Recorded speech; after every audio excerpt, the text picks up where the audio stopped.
Barangkali mungkin dari Asosiasi Petani dulu, silakan.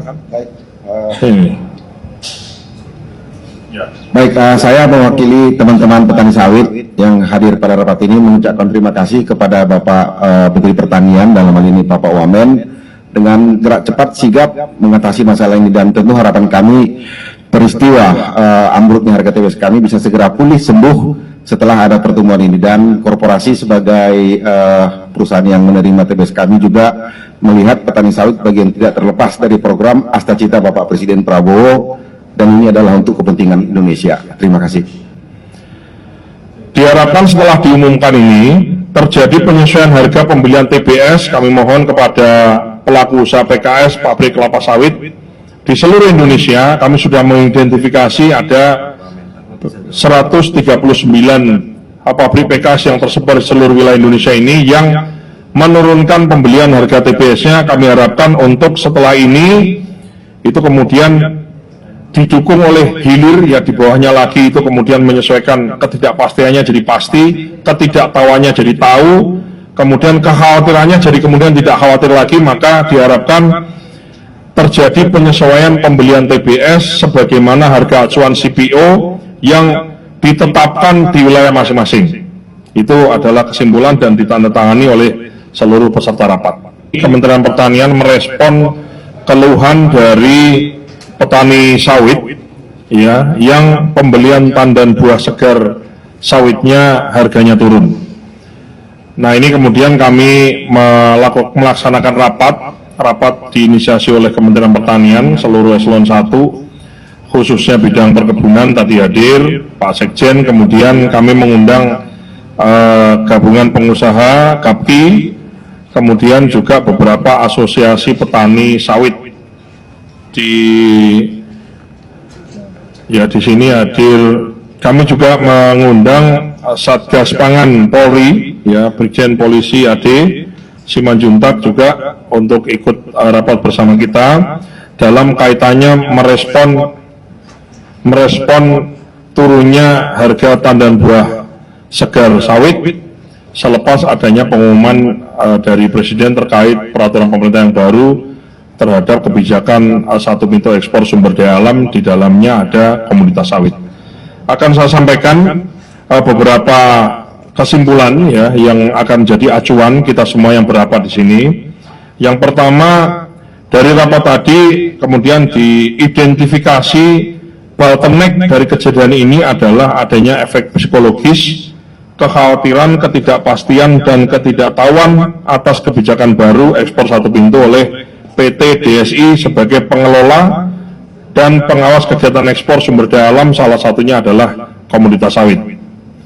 Dijelaskan bahwa, ya, kami menjelaskan kepada peserta rapat yang berkepentingan, dijelaskan bahwa PT DSI yang sebagai pengelola dan pengawas kebijakan ekspor satu pintu, khususnya kalau kita bicarakan di sini bicara sawit, ya, itu kemudian kebijakan DSI sebagai pengelola dan pengawas kebijakan ekspor satu pintu dilaksanakan secara transparan, akuntabel dan dapat bertanggungjawabkan, serta tidak dipungut biaya atau mengambil keuntungan transaksi. Jadi kalau ada isu-isu seolah-olah PT DSI nanti ngambil untung, ini enggak, ini dalam hal ini PT DSI tidak mengambil keuntungan, tapi dia mengelola dan sekaligus mengawasi kegiatan ekspor sumber daya alam kita ke keluar. Ya, jadi tidak mengambil biaya tambahan atau mengambil keuntungan tambahan. Dan juga diberikan waktu transisi untuk pelaksanaan ekspor satu pintu ini. Satu adalah tahap awal transisi yaitu 1 Juni sampai dengan 31 Agustus. Jadi ada waktu transisi 3 bulan efektif dimulai dengan 1 Juni sampai dengan 31 Agustus. Ekspor komoditas tetap berjalan dalam masa evaluasi dan transisi ini dievaluasi selama 3 bulan. Nah, diharapkan misalnya tanggal 1 September itu kalau sudah ada perusahaan yang sudah siap, bisa langsung, ibaratnya kegiatannya bisa langsung, transisinya selesai, langsung kemudian kegiatannya diserahkan ke DSI. Sekali lagi, DSI tidak mengambil keuntungan, hanya mengelola dan sekaligus mengawasi kegiatan ekspornya. Nah, diharapkan dari mulai 1111 tadi masa transisi ini, kemudian kita evaluasi 3 bulan, kita evaluasi seterusnya, maka tanggal 1 Januari 2027 implementasi penuh itu kemudian dilaksanakan. Bukan hanya sawit, tapi juga 2 komoditas lainnya, tapi kita kan di sini kita bicara sawit. Ketiga, dalam pelaksanaannya, jika dalam pelaksanaannya terdapat dugaan-dugaan kegiatan-kegiatan yang melanggar aturan, Kementerian Pertanian sebagaimana diatur dalam Permentan nomor 13 tahun 2024 dapat memberikan sanksi sesuai dengan ketentuan yang berlaku, bisa administratif maupun pencabutan izin sesuai dengan yang mengeluarkan izin. Kementerian Pertanian juga menggandeng kerjasama dengan Satgas Pangan Polri, dalam hal ini hadir Pak Brigjen Ade, jika kemudian ditemukan kegiatan-kegiatan pelanggaran hukum. 4. Dengan disampaikannya informasi ini, diharapkan dengan disampaikan informasi ini dan dalam masa transisi ini, pelaku usaha di hilir, ini kan bottleneck-nya kan di hilir. Nah, maka pelaku usaha di hilir, usaha industri sawit ini, baik itu refinery, apakah itu ekspor, dan apakah itu kegiatan lainnya yang di hilir, tetap bisa melakukan kegiatan usaha sebagaimana normalnya sampai dengan tahapan-tahapan transisi ditetapkan.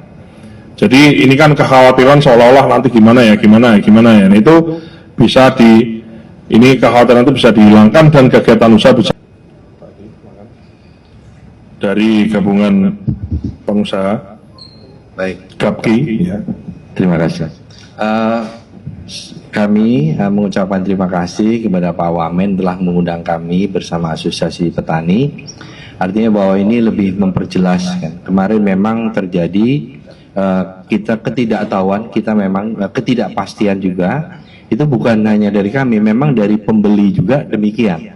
Mereka menanyakan ke kita juga tidak tahu, kan seperti itu. Karena memang kita tidak terlibat dalam prosesnya. Nah, kita berharap dengan pertemuan hari ini bisa mengklarifikasi segala ketidakpastian tersebut. Tinggal nanti mungkin dalam menuju ke 2027 ini tetap masih harus ada tahap-tahap yang contoh ini misalnya pembelian, siapa yang nanti melakukan pembelian, apakah DSI atau si eksportir langsung. Nah, ini nanti pasti akan dalam perjalanan menuju 2027 ini semuanya akan didetailkan. Demikian, terima kasih atas undangan ini.